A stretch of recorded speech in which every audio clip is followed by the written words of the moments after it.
So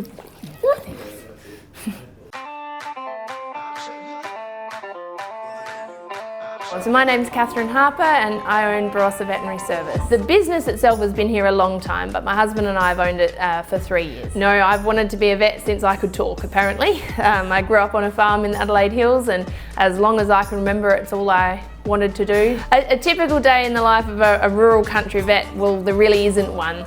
We have wonderful varied job where we get to see all sorts of different species and do all sorts of different things to them depending on the day. Quite regularly we'll sort of have 5 species days where we've seen a dog, a cat, a chicken, and then you have to go out and see a horse and a cow or a sheep or something like that. So it's never boring.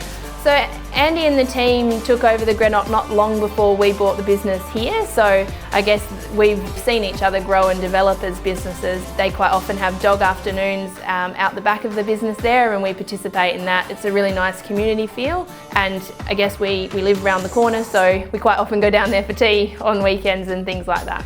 So we're not actually doing a community pie this time. We have a wonderful sausage roll recipe. It's essentially a pork, sage and apple sausage roll with black sesame seeds. It's extremely moist and delicious, and we hope you enjoy eating it. The charity we've chosen is Beyondblue. There are, I guess, a few reasons for that. One of it is that veterinary industry is quite prone to mental health problems because of having to deal with treating animals, helping humans to cope with the problems that can happen with their animals, and often the finances that are involved with that.